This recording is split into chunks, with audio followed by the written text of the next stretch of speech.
Apakah ada perbedaan antara sholat isyraq dan sholat duha?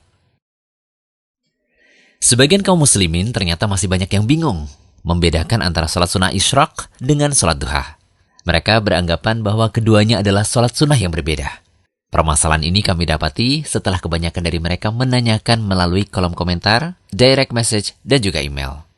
Begini, sholat isyraq atau syuruk adalah sholat yang dikerjakan di waktu sesaat setelah matahari terbit.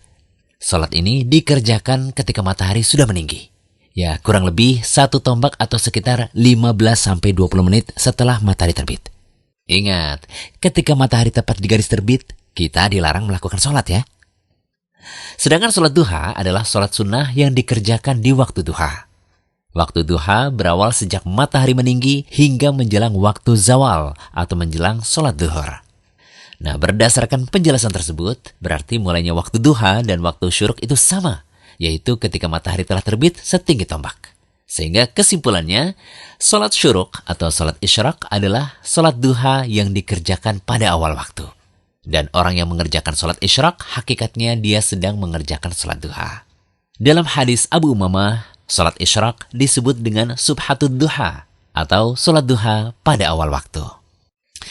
Lalu bagi orang yang sudah mengerjakan sholat isyraq, bolehkah mengerjakan sholat duha lagi?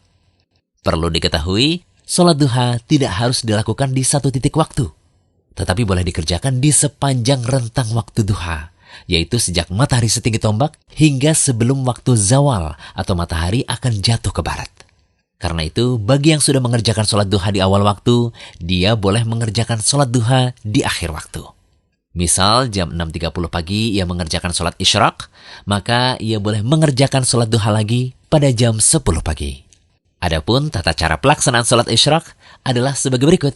Yang pertama, sholat isyraq dilakukan sebanyak 2 rakaat. Gerakan dan bacaannya sama dengan sholat-sholat lainnya. Kedua, sholat isyraq disyariatkan bagi orang yang melaksanakan sholat subuh berjamaah di masjid. Lalu ia berdiam untuk berzikir hingga matahari terbit. Kemudian ia melaksanakan sholat isyraq 2 rakaat. Yang ketiga, ketika berdiam di masjid dianjurkan untuk berzikir. Zikir di sini bentuknya umum, bisa dengan membaca Al-Quran, mengkaji ilmu agama, mengikuti majelis ilmu, atau lebih khusus lagi membaca zikir pagi. Yang keempat, sholat isyraq juga bisa dilakukan oleh wanita yang sholat subuh di rumah. Karena tempat sholat terbaik untuk wanita adalah di rumahnya. Seorang muslimah yang telah mengerjakan sholat subuh, ia bisa berdiam diri di tempat sholatnya dengan membaca zikir atau Al-Quran. Lalu setelah matahari setinggi tombak, ia mengerjakan sholat isyraq. Amalan seperti ini dijanjikan akan mendapatkan keutamaan sebagaimana disebutkan dalam hadis dari Abu Umamah radhiyallahu anhu. Rasulullah SAW bersabda, barang siapa yang mengerjakan sholat subuh dengan berjamaah di masjid, lalu ia tetap berdiam di masjid sampai melaksanakan sholat sunnah duha, maka ia seperti mendapatkan pahala orang yang berhaji atau berumroh secara sempurna.